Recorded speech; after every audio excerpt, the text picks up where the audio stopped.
Nous voici dans un nouveau niveau d'introduction d'un nouveau personnage, à savoir le prêtre orange. Et sa capacité spéciale, à lui, est celle-ci, à savoir convertir n'importe quel bloc, ici, des murs, en caisses, et inversement, les caisses en murs. On retrouve une structure horizontale simple, qui rappelle les structures de niveau simple qui introduisent une nouvelle mécanique et un nouveau personnage. Là, on a également le voleur, qui ne peut pas se libérer seul. Donc on va devoir, encore une fois, utiliser l'entraide entre le voleur et le prêtre. Le voleur ne peut pas s'échapper seul, donc il faut apprendre à reconvertir la caisse en mur, afin que le voleur puisse s'échapper du passage sans se suicider.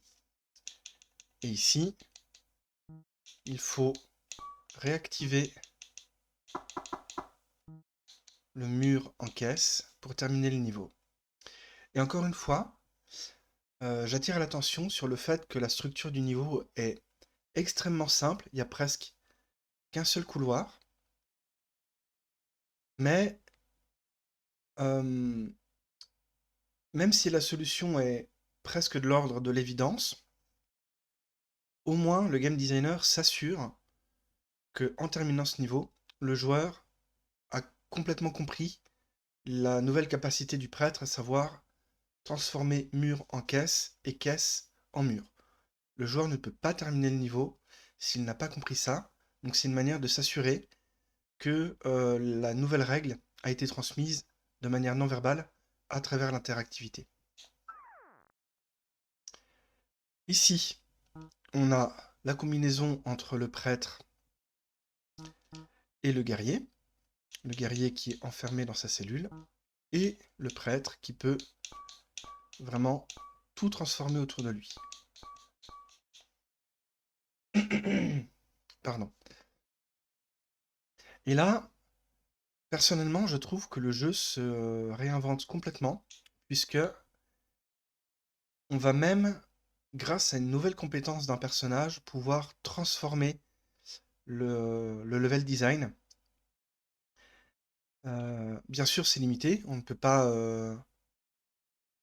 tout transformer, on ne peut que inverser la propriété des blocs qui sont en contact avec le prêtre. Donc pour pouvoir transformer un endroit, il faut que le prêtre puisse y avoir accès.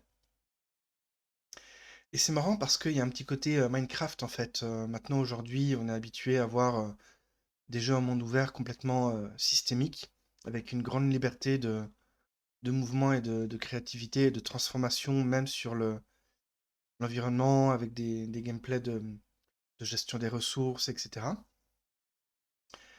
Ici, il y a quand même des limitations apportées aux joueurs, donc on est forcé à réfléchir à nos actions, mais on a cette capacité de transformation du niveau, où avant, les niveaux étaient vraiment un setup qui guidait la réflexion du joueur dans un sens voulu par le game designer. Là, c'est toujours le cas, mais il y a aussi la prise en compte de l'évolution et la transformation du setup même qui fait le cadre du jeu. C'est assez incroyable. Alors, on va libérer le prêtre. Voilà. Je connais la solution, donc je ne vais pas pousser la caisse ici plus haut parce que elle va être nécessaire à la résolution de l'énigme. Puisqu'en fait, le but, ça va être de transformer suffisamment de niveaux, ou plutôt de murs, en caisses, afin de les pousser vers la droite, là où il y a les 9 interrupteurs. Encore une fois, on retrouve la même philosophie de transformation, de... comment dire? Ou d'entraide, en tout cas, entre les deux personnages. Ici, je pourrais tenter de me faire un chemin en poussant cette caisse ici en bas. Sauf qu'en faisant ça, on se rend compte que le but, c'est d'ouvrir la porte jaune qui est en bas, afin de créer un passage avec le mur qui est justement juxtaposé juste à sa gauche. Sauf que le mur devra être transformé en caisse plus tard, donc il ne faut surtout pas que j'obstrue le passage plus tard pour le prêtre. Alors, je trouve qu'il y a une évolution peut-être un peu grande dans la courbe de difficulté du jeu à ce moment-là. Peut-être que ce niveau-là aurait pu être un peu plus simple, avec moins d'étapes intermédiaires à faire. Le game designer a voulu apporter un challenge à la hauteur du niveau du joueur. En même temps, on est dans le 3e jeu et le game designer sait que le joueur a pris connaissance des règles et qu'il y a besoin d'un challenge plus grand pour éviter l'ennui, pour garder le joueur dans un état de flow et de concentration. Mais je trouve que ici, le fait de potentiellement punir le joueur, où on se rend compte de notre erreur à la toute fin d'une exécution longue et fastidieuse, c'est un petit peu punitif. Mais voilà, c'est un jeu gratuit. C'est surtout une exploration personnelle d'un game designer autour d'une mécanique de jeu. Bon, c'est pas si grave.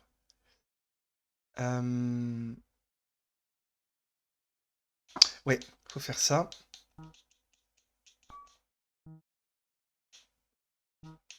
Ça, on n'a pas besoin. Tac, tac. Là, on va faire de la place. Avec lui aussi.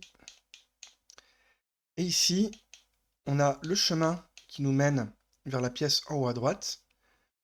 Excusez-moi.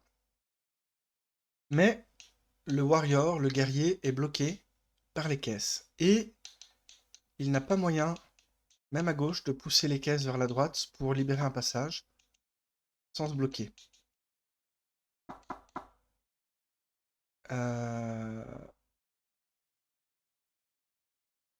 Oui, on va faire comme ça. Toi, on va te faire revenir par ici. Et maintenant qu'on a créé une sorte de brèche dans le chemin, il suffit de transformer cette caisse unique. Oups, j'ai fait une erreur. Non, j'ai pas fait d'erreur. Sinon, on va faire comme ça. Tac. Parce qu'ici, il ne faut surtout pas que je pousse les 4 caisses ensemble, sinon je me rebloque. Non pas un passage, mais je me rebloque l'accès aux murs qui sont juste à gauche de la pièce.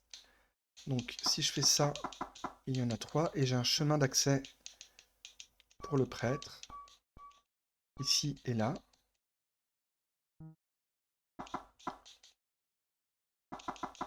Voilà.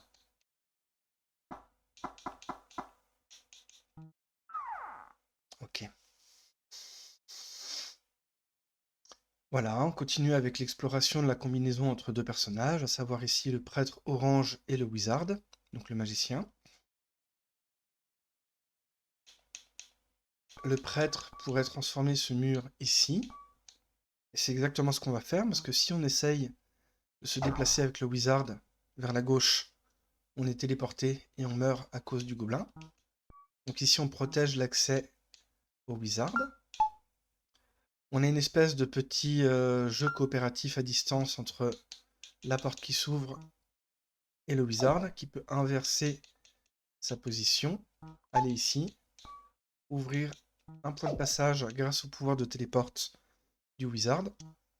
Et ainsi, après cette première phase de collaboration, on a les deux personnages qui sont côte à côte dans la zone supérieure du niveau. Tac, tac, tac. Tac, tac, tac, tac. Voilà. Oups. Voilà.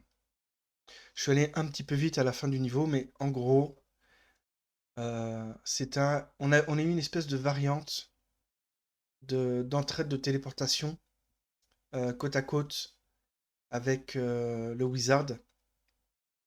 Donc ça fait beaucoup d'étapes intermédiaires dans la résolution du niveau, mais c'est en quelque sorte une incrémentation d'éléments qu'on a déjà appris. Living things may also be turned into stone. N'essayez pas trop de réfléchir aux implications morales. En gros, là, c'est une petite blague. Le jeu nous indique que le prêtre orange peut aussi tout à fait convertir des êtres vivants. Ah, pas le prêtre. Oui, bah oui, le prêtre, il est immunisé aux attaques. Mais du coup, j'ai transformé le guerrier en mur. Et si j'essaie de retransformer le mur en guerrier, bah il est mort puisque un mur ne peut que être transformé en caisse. Donc voilà.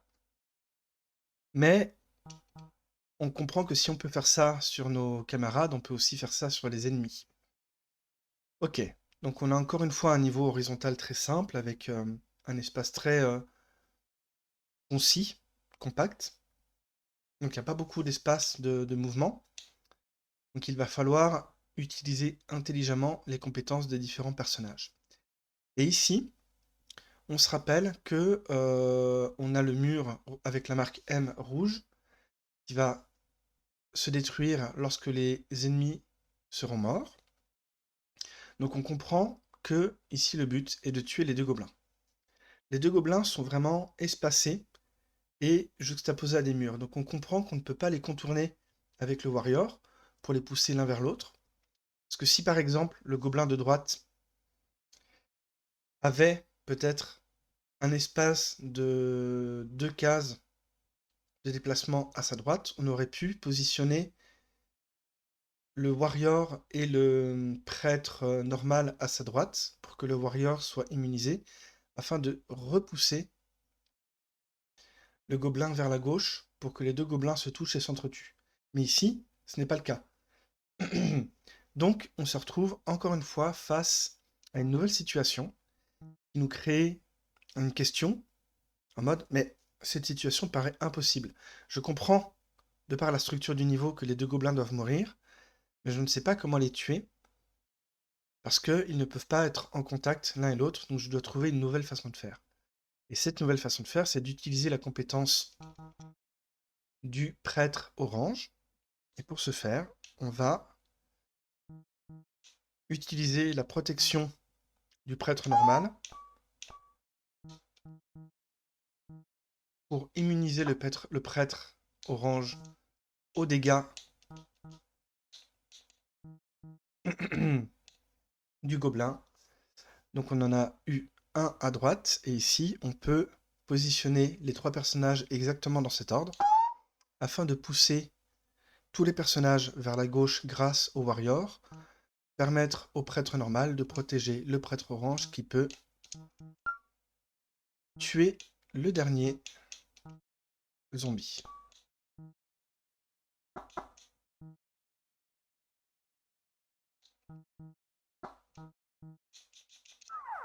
Voilà. Et encore une fois, un niveau simple, avec peu d'éléments, à savoir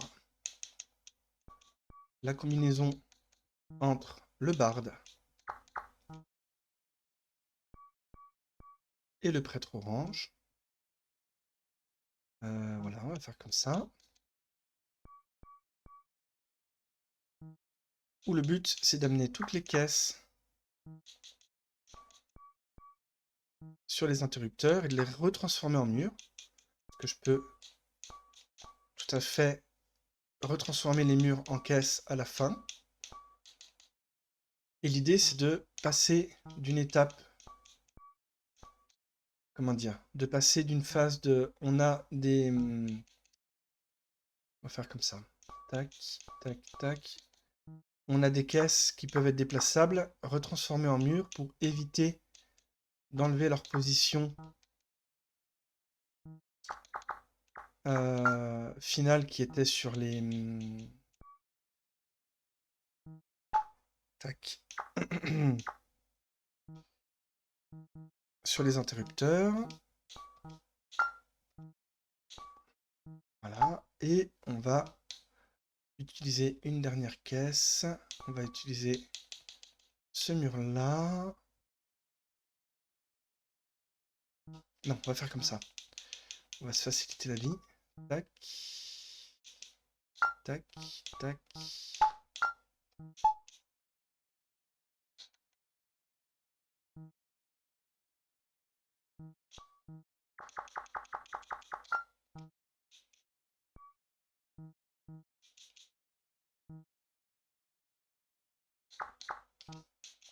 Voilà.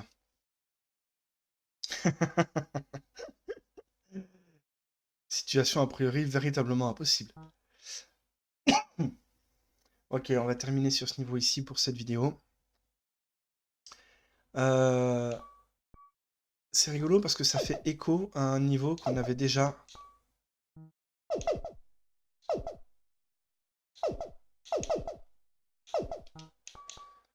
dans le second Heroes of Sokoban, mais on avait le prêtre normal, je crois, ou un personnage, avec le wizard, et tout le niveau était des caisses. Et ici, c'est un peu une variante du niveau où il faut transformer les murs en caisses au fur et à mesure que l'on se déplace et que l'on collabore ensemble avec les deux personnages.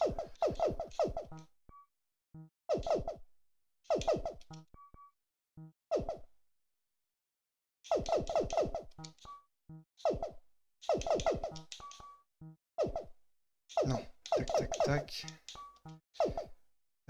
Oui. Tac.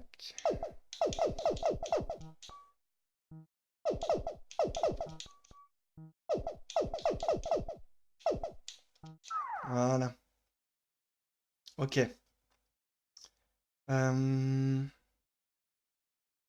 Oui, ça fait déjà pas mal de niveaux dans cette vidéo-là. On va s'arrêter ici.